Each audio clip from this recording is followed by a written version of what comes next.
जल जीवन mission bye Uttarakhand government. एक जल जीवन मिशन नाम से एक आरपीएल का प्रोजेक्ट उत्तराखंड गवर्नमेंट ने निकाला है, जिसका आरएफपी आज हम डिस्कस करने वाले हैं। तो आइए, वीडियो चालू करने से पहले मेरे चैनल को सब्सक्राइब कर दीजिए, लाइक का बटन दबा दीजिए, बेल आइकन को क्लिक कीजिए ताकि आपको मेरे चैनल के लेटेस्ट नोटिफिकेशन मिलते रहें।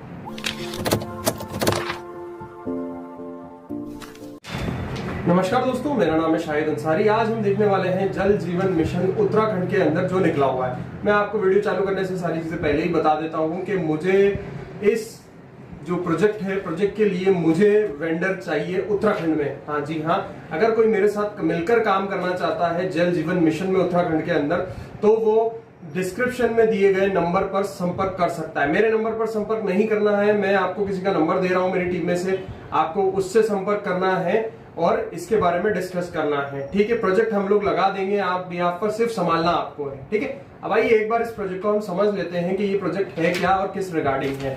सबसे पहले मैं आपको बताना चाहूंगा कि उत्तराखंड गवर्नमेंट ने प्रोजेक्ट निकाला है और ये आरपीएल प्रोजेक्ट है। आरपीएल का मतलब होता है रिकॉग्नाइजेशन ऑफ प्रायर लर्निंग, यानी ऐसे कैंडिडेट्स को पढ़ाना है जिनका स्किल पहले से आती है, बस उनको 5-7 दिन पढ़ाना होता है, 4 दिन पढ़ाना होता है और एग्जाम लेकर उनको देना होता है। यानी 3 महीने, 6 महीने, 9 महीने की ट्रेनिंग नहीं होती है, ये सिर्फ 4 से 7 दिन की ट्रेनिंग होती है और एक एग्जाम लेना होता है। इसको अपन आरपीएल की ट्रेनिंग बोलते हैं, है ना। तो गवर्नमेंट के पास, उत्तराखंड गवर्नमेंट के पास जल जीवन मिशन के लिए 6000 बच्चों का टारगेट है। ये वीडियो बहुत शॉर्ट होने वाला है, मैं क्रिस्प इन्फॉर्मेशन आपको देने वाला हूँ। ठीक है, कोर्सेज जो आपको इसमें मिलेंगे वो कोर्सेज हैं हमारे पास, मेसन जनरल है और असिस्टेंट इलेक्ट्रिशियन है और प्लम्बर है। ये 3 कोर्सेज जो हैं जो आपको मिल सकते हैं आरपीएल की ट्रेनिंग कराने में। थोड़ी बहुत एलिजिबिलिटी हम देख लेते हैं इसमें कि एलिजिबिलिटी क्या होनी चाहिए। अगर कोई अप्लाई कर रहा है तो उसकी एलिजिबिलिटी कोई भी एक लीगल एंटिटी होनी चाहिए, वो लीगल एंटिटी 3 साल पुरानी होनी चाहिए। उसके बाद उसका एनएसडीसी का ट्रेनिंग पार्टनर होना बहुत ज्यादा जरूरी है। अगर एनएसडीसी का ट्रेनिंग पार्टनर नहीं है तो वो अप्लाई नहीं कर पाएगा। सिर्फ इसमें एनएसडीसी ट्रेनिंग पार्टनर ही इसमें पार्टिसिपेट कर सकते हैं।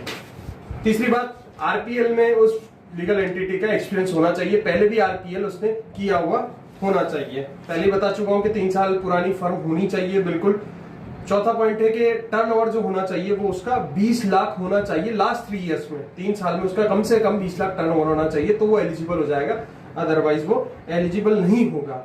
एक्सपीरियंस का मैं आपको ऑलरेडी बता चुका हूं कि आरपीएल में एसटीटी या फिर कोई भी एनएसटीएफ लाइन में उसका एक्सपीरियंस होना चाहिए, तो वो एलिजिबल हो जाएगा।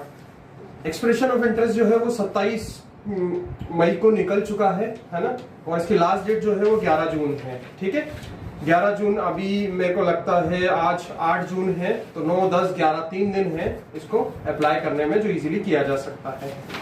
उसके बाद मैं आपको बता देता हूँ, उसका थोड़ा सा प्रोसेस बता देता हूँ कि बच्चों को किस तरीके से ट्रेनिंग होती है, क्या मतलब स्कीम क्या है, मतलब किस तरीके से कराई जाएगी। तो मैं आपको बता देता हूँ, सबसे पहले प्री स्क्रीनिंग ऑफ कैंडिडेट होगी।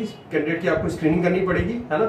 सपोज करो आप प्लम्बर जो कोर्स है वो चला रहे हैं, अगर प्लम्बर में आपको बच्चे को देखना पड़ेगा कि उसके पास ऑलरेडी प्लम्बर की नॉलेज है या नहीं है, तो वो आपको प्री स्क्रीनिंग करवानी पड़ती है। स्टेप 1 होती है प्री स्क्रीनिंग, ठीक है।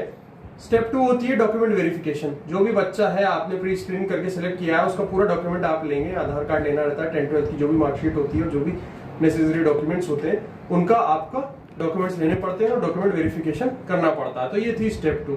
स्टेप 3 में होती है बच्चे का आपको सेल्फ असेसमेंट लेना पड़ेगा, ताकि जो स्किल सेट उसके पास ऑलरेडी है वो आपको रिकॉग्नाइज करना पड़ेगा कि उसको आता है या नहीं आता। तो मैंने आपको स्टेप 3 बता दिया कि सेल्फ असेसमेंट लेना पड़ेगा एग्जिस्टिंग स्किल का। ठीक है, उसके बाद उसको 3 या 4 दिन की जो भी ट्रेनिंग करवाना है वो करवा देंगे। उसके बाद चौथा स्टेप होता है final assessment from SSC, sector skill council से आपको असेसमेंट करवाना पड़ेगा बच्चों का। ठीक है, उसके बाद आपका जो फेज आता है, 5th फेज जो स्टेप है वो है सर्टिफिकेट और मार्कशीट डिस्ट्रीब्यूशन का होता है, और 6th स्टेप जो होता है उसको आपको गवर्नमेंट से पेमेंट मिल जाता है। इसमें मैं आपको बता देता हूँ कि आप 100% ट्रेनिंग अगर कंप्लीट कर देते हैं विद असेसमेंट, तो आपको 100% अमाउंट इसमें मिल जाता है। तो 6th स्टेप यही है कि आपको 100% अमाउंट इसमें मिल जाएगा on completion of training and assessment, final assessment. ठीक है, तो ये 6 स्टेप का प्रोसीजर था जो आप देख लीजिए, और इस तरीके से आप उसकी ट्रेनिंग कंडक्ट करवा सकते हैं। ठीक है, कुछ अदर इन्फॉर्मेशन भी मैं आपको देना चाहूंगा इस वीडियो में, जैसे कि आपको इस प्रोजेक्ट के लिए टीओटी सर्टिफाइड कैंडिडेट की जरूरत पड़ेगी, और बैच साइज जो आप रख सकते हैं वो रख सकते हैं 20 से 50 कैंडिडेट की आप बैच साइज इसमें रख सकते हैं। तो ये था हमारा शॉर्ट वीडियो। एनेक्स्चर इसमें दिए हुए आरएफपी डॉक्यूमेंट जो है, आरएफपी डॉक्यूमेंट में एनेक्स्चर दिए हुए हैं, आप उन फॉर्म्स को डाउनलोड कर सकते हैं, भरकर उत्तराखंड गवर्नमेंट को भेज सकते हैं। तो ये था हमारा आज का video Uttarakhand skill development mission के लिए, जल जीवन जो कि प्रोजेक्ट है, एक आरपीएल प्रोजेक्ट है, उसके लिए। तो कमेंट सेक्शन में लिखकर मेरे को बताइएगा कि आपको वीडियो पसंद आया नहीं पसंद आया। अगर पसंद आया है तो लाइक बटन पर दबा दीजिए, शेयर कीजिए, सब्सक्राइब कीजिए। Thank you so much.